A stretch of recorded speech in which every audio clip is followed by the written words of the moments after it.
अस्सलाम वालेकुम फ्रेंड्स। आज की वीडियो में हम डिस्कस करेंगे MCQs from first year chemistry, chapter number 5 और चैप्टर का नाम है स्टेट्स ऑफ मैटर पार्ट 2।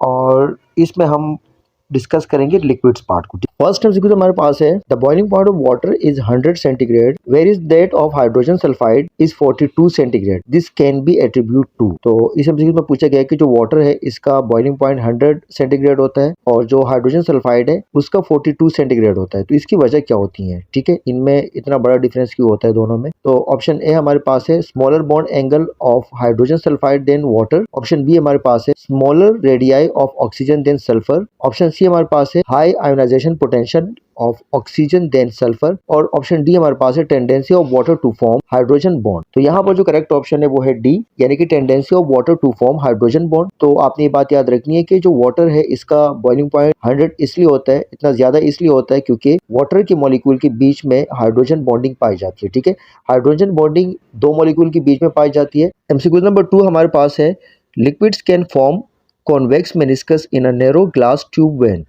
तो यहाँ पर बात हो रही है लिक्विड सरफेस की, ठीक है, या सरफेस एरिया की बात हो रही है। इस एमसीक्यू में ये पूछा गया है कि लिक्विड कब कॉन्वेक्स मेनिस्कस बनाता है। ठीक है, कोहेसिव फोर्स हमारे पास वो फोर्स होती है जो मॉलिक्यूल के बीच में पाई जाती है, और एडहेसिव फोर्स वो फोर्स होती है जो मॉलिक्यूल और कंटेनर की वॉल के बीच में पाई जाती है। ठीक है, तो आपने याद रखना है कि अगर कोहेसिव फोर्स ज्यादा होगी बनिस्बत एडहेसिव फोर्स की, तो वहां पर जो मेनिस्कस बनेगा वो कॉन्वेक्स बनेगा, और अगर एडहेसिव फोर्स ज़्यादा होगी बनिस्बत कोहेसिव फोर्स की, तो वहाँ पर जो मेनिस्कस बनेगा वो बनेगा कॉनकेव।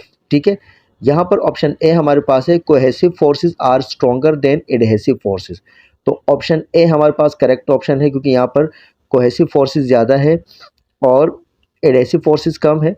तो कोहेसिव फोर्स अगर ज़्यादा हो जाएगी तो फिर वहाँ पर मेनिस्कस बनेगा कॉन्वेक्स। और अगर पूछा जाए कि कॉनकेव मेनिस्कस कब बनेगा, तो फिर वहाँ पर आपका ऑप्शन होना चाहिए adhesive force are stronger than cohesive forces.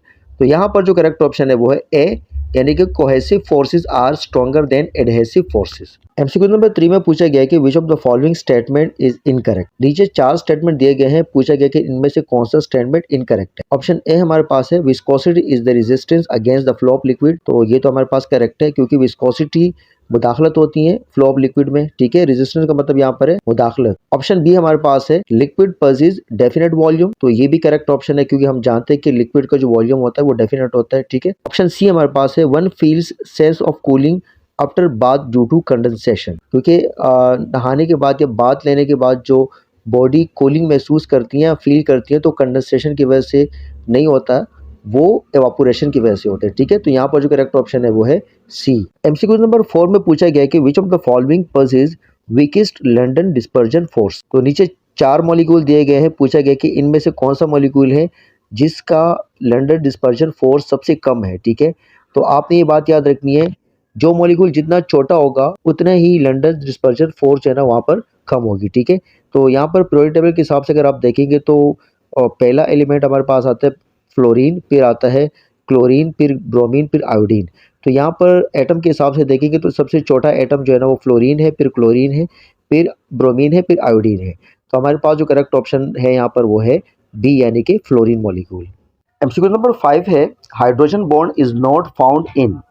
तो नीचे जो 4 ऑप्शन दिए गए हैं, 4 मॉलिक्यूल दिए गए हैं, तो पूछा गया कि इनमें से कौन सा मॉलिक्यूल है जिसमें हाइड्रोजन बॉन्ड नहीं पाई जाती है। ठीक है, यहाँ पर जो करेक्ट ऑप्शन है वो है बी, मीथेन, यानी कि CH4। ठीक है, बाकी जो हमारे पास 3 मॉलिक्यूल है, ये तीनों मॉलिक्यूल पोलर मॉलिक्यूल है, और पोलर मॉलिक्यूल के अंदर हाइड्रोजन बॉन्ड पाई जाती है। ऑप्शन बी मीथेन, इसलिए इसके अंदर हाइड्रोजन बॉन्ड नहीं पाई जाती है क्योंकि हमारे पास नॉन पोलर मॉलिक्यूल है। बेसिकली हाइड्रोजन बॉन्ड जो है ना ये 2 मॉलिक्यूल के बीच में पाई जाती है, एक पार्शियल पॉजिटिव और पार्शियल नेगेटिव चार्ज के बीच में जो अट्रैक्शन होती है उस अट्रैक्शन को हम कहते हैं हाइड्रोजन बॉन्ड। ठीक है, तो यहाँ पर जो करेक्ट ऑप्शन है वो है बी। एमसीक्यू नंबर 6 है, the boiling points of different liquids may be different at the same external pressure due to. तो डिफरेंट लिक्विड्स का जो बॉइलिंग पॉइंट है वो भी डिफरेंट होता है सेम एक्सटर्नल प्रेशर पर। इसकी वजह क्या होती है? ऑप्शन ए हमारे पास है amount of liquid, option B हमारे पास है इंटरमोलिकुलर फोर्सेस, ऑप्शन सी है सरफेस एरिया और ऑप्शन डी हमारे पास है विस्कोसिटी। तो यहाँ पर जो करेक्ट ऑप्शन है वो है बी यानी कि इंटरमोलिकुलर फोर्सेज। एमसीक्यू नंबर 7 है which statement is incorrect about evaporation. तो पूछा गया कि इवापोरेशन के लिए जो 4 स्टेटमेंट दिए गए हैं इनमें से कौन सा स्टेटमेंट इनकरेक्ट है। ऑप्शन ए हमारे पास है it is an exothermic process. Option B हमारे पास है it is a reverse process of condensation. Option C है it occur at all temperature and pressure और ऑप्शन डी हमारे पास है इट कॉजेज कूलिंग इफेक्ट। तो यहाँ पर जो करेक्ट ऑप्शन है वो है ए यानी कि it is an exothermic process, क्योंकि इवापोरेशन हमारे पास एंडोथर्मिक प्रोसेस होता है। बाकी जो 3 स्टेटमेंट है ये इवापोरेशन के लिए करेक्ट स्टेटमेंट है। ठीक है, so the correct option is a.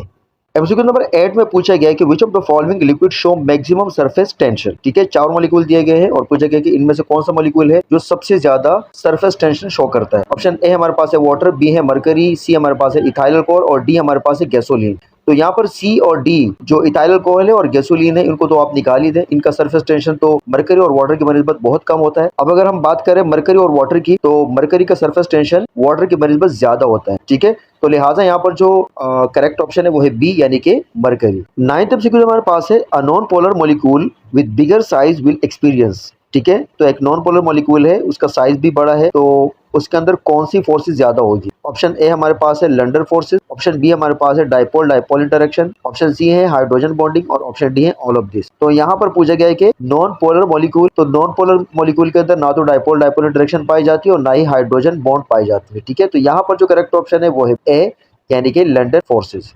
10th and last MCQ हमारे पास है cooking time is reduce in a pressure cooker because. तो पूछा गया कि जो प्रेशर कुकर है उसके अंदर खाना जल्दी बन जाता है, क्यों, इसकी वजह क्या होती है। ठीक है, यहाँ पर जो करेक्ट ऑप्शन है वो है ए यानी कि boiling point of water increases.